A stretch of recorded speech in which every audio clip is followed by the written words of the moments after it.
बहुत बहुत बधाइयाँ महाराज। सोमवार की अष्टमी का मतलब आपको इंदौर की कथा में बताया था, जिस दिन शंकर और पार्वती के मिलन का दिवस हो, और केवल एक माता पार्वती के अकेले मिलन का नहीं, 64 योगनियां तक भगवान शंकर से मिलने के लिए आती हैं।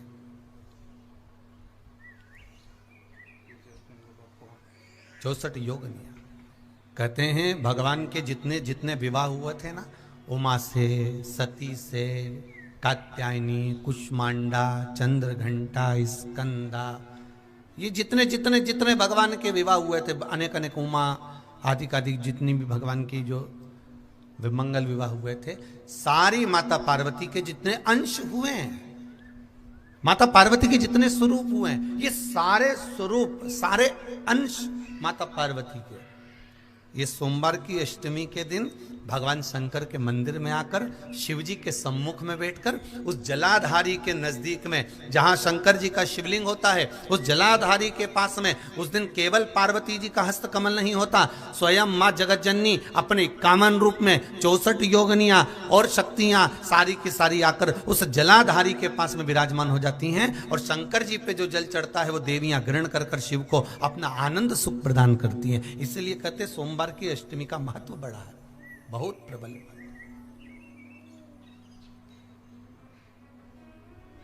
अभी 2 पड़ गई हैं, अब बैसाख और ज्येष्ठ में पड़ेगी सोमवार की अष्टमी, उसके बाद में फिर एक और पड़ेगी। अश्विन के जो नवरात्रे आएंगे, जो शरदीय नवरात्रे आएंगे, उस शरदीय नवरात्रे के समय पर फिर सोमवार की अष्टमी एक पड़ेगी। बाबा की कृपा है, शिव की कृपा से, भगवान शंकर की कृपा से ही सब कुछ आनंद में हो।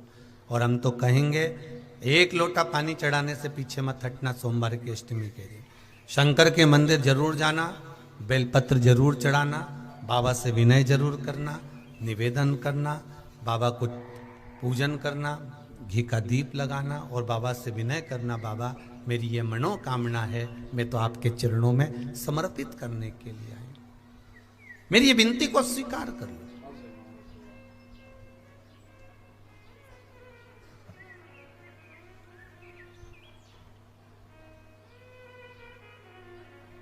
तेरे दरबार की बाबा निराली शान देखी,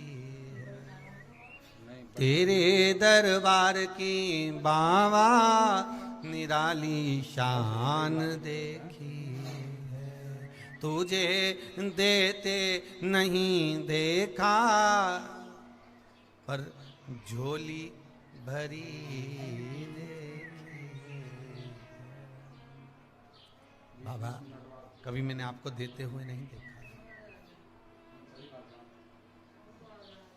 पर तेरा भजन करने वाला, तेरा स्मरण करने वाला, तेरा कीर्तन करने वाला, तेरा मंत्र जाप करने वाला, तेरा नाम जाप करने वाला, तेरी भक्ति में डूबने वाला कभी खाली तो नहीं रह सकता, कभी खाली नहीं रहेगा।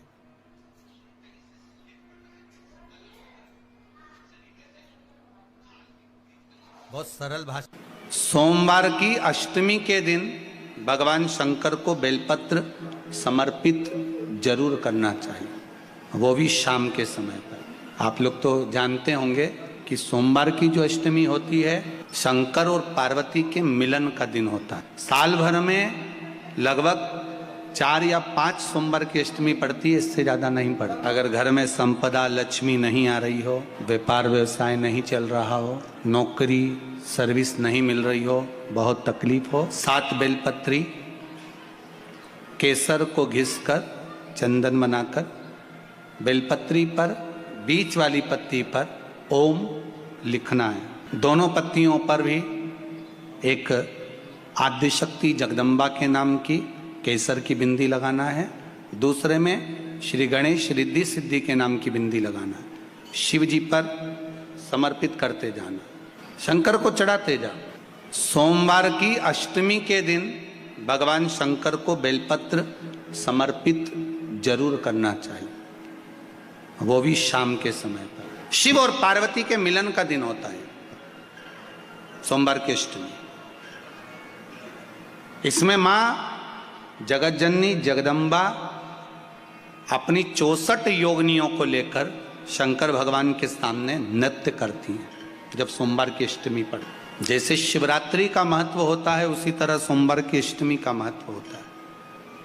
जब 64 योगिनियां माता शंकर भगवान के सामने नृत्य करती हैं तब भगवान शिव उठकर खड़े होकर उन 64 योगिनियों को अपने हस्त कमल पर धारण करते हैं और हस्त कमल पर धारण करते हैं तब उन 64 योगिनियों को लक्ष्मियां प्रदान करती हैं।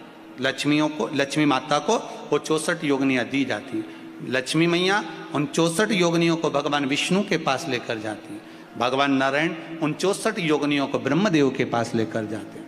उन 64 योगिनियों को ब्रह्मा जी ब्रह्माणी को प्रदान करते हैं। ब्रह्माणी उस 64 योगिनियों को ले जाकर माँ जगतजननी आद्य शक्ति को देती है। आद्य शक्ति उन 64 योगिनियों को ले जाकर शिव को समर्पित करती है। शंकर भगवान की कथा कहती है सोमवार की अष्टमी पड़ने वाले दिन अगर बेलपत्र पर केसर का भाग लगाकर ओम लिखकर केसर का ही तिलक लगाकर माँ आद्य शक्ति गणेश जी रिद्धि सिद्धि के नाम से 7 बेलपत्र शिव को समर्पित कर कर लाल वस्त्र में उसको बांधकर, जिसका व्यापार व्यवसाय या नौकरी सर्विस नहीं हो, बहुत कष्ट चल रहा हो, बहुत जिंदगी में दुख चल रहा हो, उसको 2-1 महीना रख कर देखो, बाबा लाइन लगा देगा आपकी संपदा की ओर, आपका हाथ पकड़ देगा। सोमवार की अष्टमी शिव को रिझाने की होती है, भगवान शंकर को मनाने के लिए, शिव को प्राप्त करने का एक साधन। और ऐसा लग रहा है कि हम बहुत बड़ी समस्या में उलझे हुए हैं और इससे निकल नहीं रहे, या बहुत बड़ा काम है हमारा, हो नहीं रहा, चाहे प्रशासनिक हो चाहे अन्य कोई चीज का हो। कुछ मत करना, पार्थिव शिवलिंग का निर्माण करिए, पर करना एकांत में, घर के बाहर किसी एकांत में शिवलिंग का निर्माण कर लो। या तो एकांतेश्वर महादेव पर चले जाओ, कोई एकांत में शिव मंदिर हो वहां, या कहीं एक पार्थिव शिवलिंग का निर्माण कर लो, छोटा सा।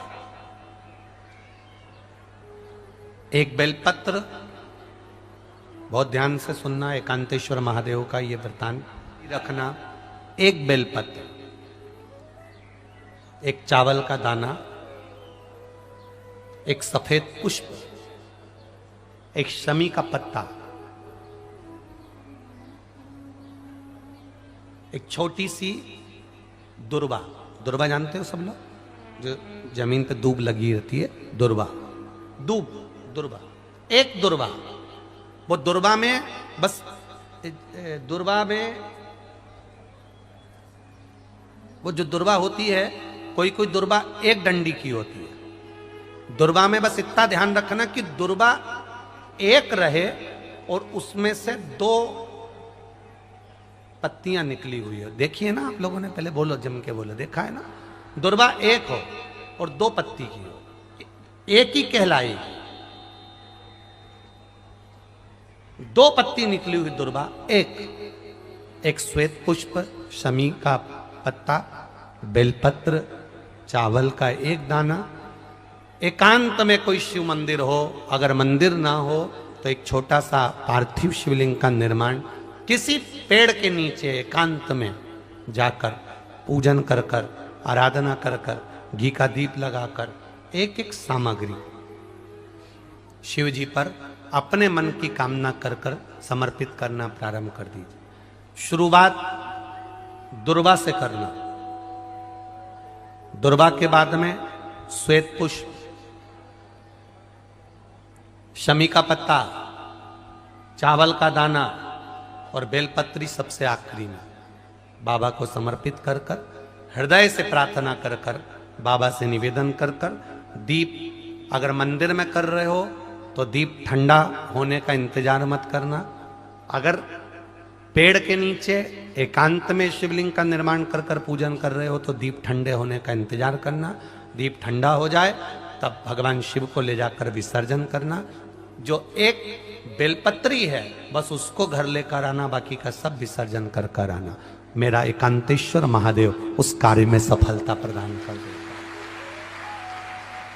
कि 9:15 पर एक भगवान देवादिदेव महादेव की आराधना होती है। शंकर की धरा पर आकर रात्रि को 9:15